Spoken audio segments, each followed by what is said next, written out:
Hello, everyone. I wanted to kind of respond to a seems like a ongoing thing, and people are confused and they don't know nothing related to anything tech, but I thought I'd put it out there and maybe a little bit of lore as well. But it's so stupid, but I'm gonna bring it up anyways. So people first off think that I'm obsessed uh, with this Dr. K situation, and I'm not. Um, I didn't file any complaints against the dude.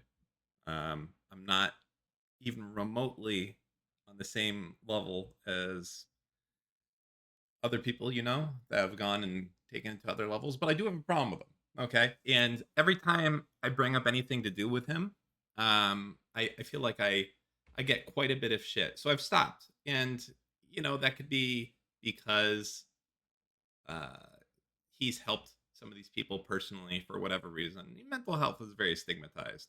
Um, so to them, he's a saint that is going out there and doing a positive for the world and making mental health more accessible. And man, he sure helped me. Oh man, his talks about how to do this helped me and all this stuff. And I don't, I don't think you're lying. I think you're probably telling the truth. He probably did help you.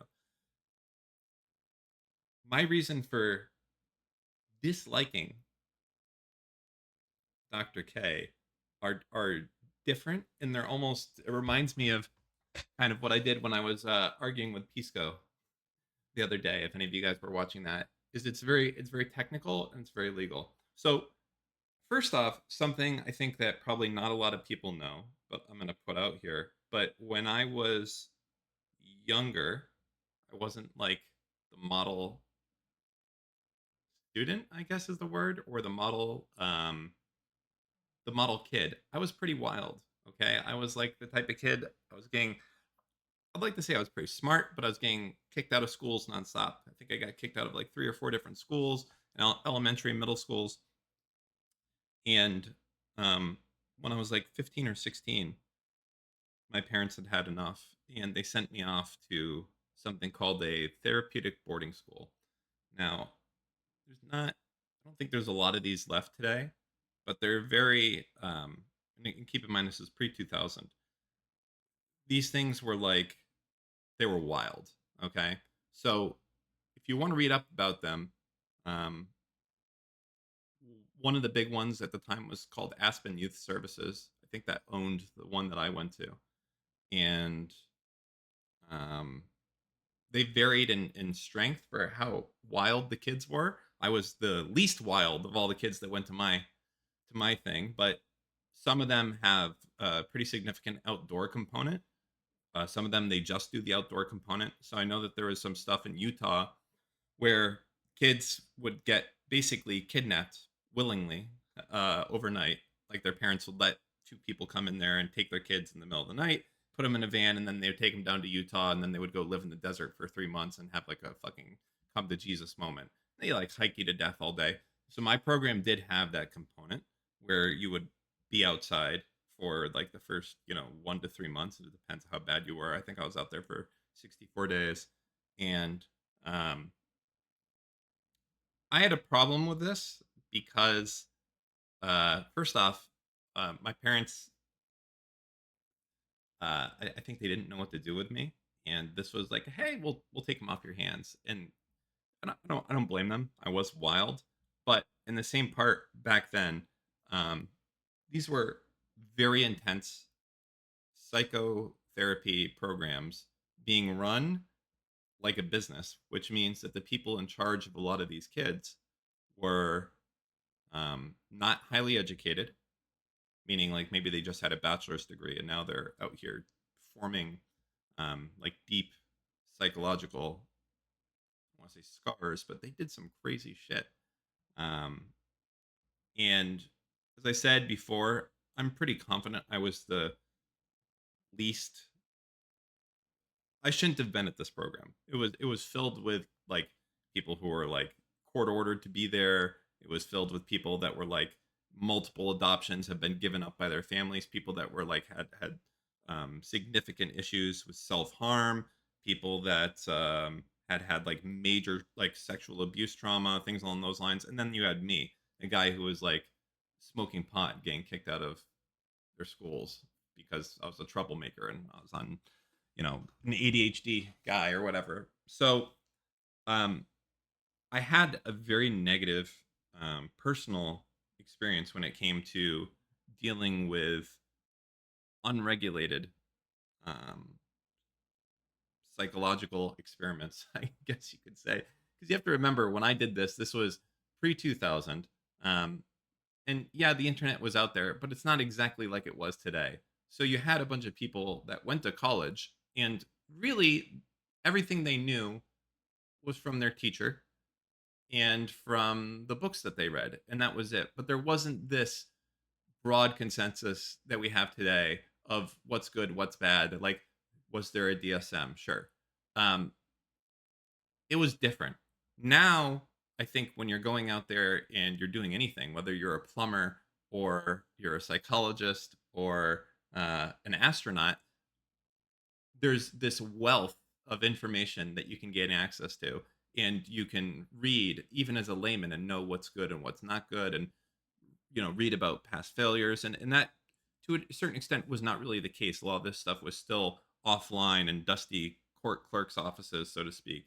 And it gave me a very bad view, I think, early on, of um, people doing things that they think is new without fully understanding the effects of what happens. So did that experience negatively affect me? Not really, to be completely honest. I saw what it did to other people, and maybe that more so affected me. But me personally, I didn't really have any traumatic experience during this thing, but I witnessed a lot of people who did have traumatic experiences as a result of this. Multiple people that went through this program ended up killing themselves. And again, I don't want to say that that's because of the program. It could be selection bias. Like, you know, this program is not exactly taking the healthiest of the healthy when it um, came to people that came in there. Um, but that said, my issue to start with is that I'm very skeptical of new ways of trying things that have not been proven out um, in a more clinical setting. Okay, that's my first issue that I have. So I don't like that. Now, this comes down to the main issue I think I have with Dr. K. People like I point a little bit towards Reckful, and there's some things that in my mind he definitely did wrong there. It's obvious that the patient doctor relationship was very blurred. I'm not going to get into it. If you disagree with me, you're just wrong. Um, Reckful himself was saying that. Um, I'm not going to get into it. I'm not going to get into it. My problem, even today, is that now, to be fair, I haven't watched a tremendous amount of Dr. K content lately, but I think my problem stems with the fact that you cannot legislate or sign away going on to that show. No amount of paperwork saying this isn't therapy, this isn't therapy, this isn't therapy, and you can stop at any time, just use the safe word and blah blah blah blah blah. All of that to me I think is meaningless. In the simple factor to this is that you have naive Twitch streamers who may be experienced or they may be not, but they're naive to psychology and what a trained Giga Chad psychiatrist can bring out in a person. And it's not hard. If you've seen this type of thing happen before, good psychiatrists can make you cry in their first session because I don't want to say it's because of their training, but they're very talented and very skilled. And the better psychiatrist you are, the faster you're going to be able to get to these types of moments. And I don't believe that anyone that goes on Dr. K's show, regardless of what they sign, regardless of what they're told, regardless of the safe word or anything else, can fully comprehend or litigate and sign away um, the damage that might happen by saying the most private, intimate details of your life out there and the things that have scarred you. Like, now, to be clear, I haven't watched his recent things, but the ones I did watch semi recently did include stuff like that. People talking about past sexual assaults, past traumas, things along those lines. These are very personal things to put out there. and now they're out there for everyone who has watched your content to know and to use against you potentially. And um, sometimes we have to protect people against themselves. We like to think of people as saying, "Hey, they're educated, they can make their own decision," but we don't let people just do that, right? You can't sell your organs because you're poor, even if you're educated about it. We don't let you do that, even though that's your body, your right. We just don't let it because we have decided as a society that you do not have what it takes, regardless of what you sign, regardless of what terms of service you clicked on, that you don't have what it takes to understand this. So I don't like that. Um, a lot of people bring up that my wife has a PhD and she works in this field. I don't think that has much bearing on this to me personally. I don't care. Like it's not like, oh man, I'm fucking pissed that my wife can't do this. Like, I, it's the most irrelevant factor to me. The fact that my wife works in a similar field, most relevant to me is just that I think that even though he is doing good by you, the viewer, if you're still watching this and you're like, I love Dr. K and he helped me so much. I think that's good. The problem is, to me, I think that he, in some cases, I don't want to say in many cases, but in some cases, he has done harm to the person that he's interviewed. And I take a view of it kind of like the justice system, I guess, but in reversal, but that better that 1,000 guilty men go free than one innocent man goes to jail. I feel the same here is when it comes to the people that are being seen by Dr. K. Um, better that I don't know 1,000 autistic people can't see Dr. K than one person does and kills themselves or something. I'm not sure how the line goes there, but I'm only doing this. There's significant Reddit threads. I don't talk about this anymore because again, people get um, very aggressive in their defense of this guy. And I think, if he helped you, I mean, that's obvious. You're going to feel like a absolute kinship with this guy and you're going to want to stand up for him. But I at least wanted to say where I was coming from, why I specifically, you know, do not approve, I guess. Um, what could he do? I'm not sure. A lot of people say, like, Dan, how would it be different if he was just a dude doing life coaching? And he didn't have a degree. That's a fair assessment, and um, I don't have all the answers for every what if this, what if that type of question when it comes for this. I just know that I feel that he has done a lot of good. I'm not disputing that. There's a lot of people's lives that are probably changed for the better as a result of the things he's done. I only think of the people that have gone onto the show and regretted it. And there has been more than one that have done it. I mean, at least if you believe, you know, other people's research about it. I don't even know if I do or not. But that said, that's I think my main criticism of this um, of this thing. I bring up my own experience because it brings a personal level to it. Is that I can see the danger that can happen from people testing like, oh, it's a startup, we're trying this new thing, it's never been done before, we're doing therapy on the internet with live stream to people on Twitch. It's like, okay, that sounds very familiar to something that I witnessed when I was like, we're trying a very new thing, we're putting a bunch of kids in the fucking woods and we're making them kind of fend for themselves, and then afterwards we're screaming at them for 6 hours straight until they actually have a mental breakdown, and we can try to reform them and repiece them together. Like that was an experiment also, like that type of stuff that happens to these other people in the program I went to. The one I went to was called the Academy at Swift River, in fucking backwoods of Massachusetts. And yeah, I think um, I don't view these things as very different.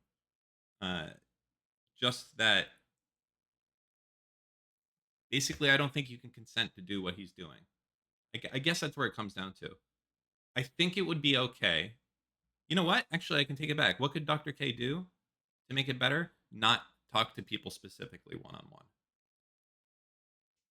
I think that would solve it. I think that if you did a channel and you were never talking directly to someone on the channel, I think that would solve almost all of my issues. And you could still absolutely help people doing that. And none of the danger that I think is here would still be present. I don't know shit about his coaching program. I haven't heard the best things, but that's for another fucking day. If you're so down bad that you're out there reaching out to some coaching program and some fucking DGGers on the other line, like, hey, what's up, dude? What's going wrong, man? I'm working for Dr. K. I'm a coach here. How can I help you? You might, you might, you might be in a bad spot. But that said, what's the solution for Dr. K? I think I just came up with it live here. Is don't do live interviews anymore. They're great for your attraction and to get views. I think that they're morally fucked. So that's my view, and you can disagree, and you can say, Dan, you're wrong, and you're obsessed, and blah blah blah, and that's fine. And I've heard it. And it's just kind of mostly why I don't talk about it, besides poking fun at it occasionally, or why I'm not going to bring it up anymore. Because for all the things I said. So that's it. That's my rant for today. My bitching and moaning. So there you go. Well, hey, remember what I said about startups that are right on the red line? Dr. K made a startup, okay, on the red line, maybe a little bit over it. That said, very successful, making a lot of money, okay? Hey, see? What I said made sense. Go back another video or two, one where I talk about the red line, doing startups there. Those are the most successful ones. So, all right. So, anyways, that's it for today. Now you know. Okay, no more speculation or anything, or collusion, or why I'm obsessed. Now you know why I'm obsessed, and I can't get it out of my mind. So, all right, that's it. Have a wonderful rest of your day, and we will see each other soon. Ciao.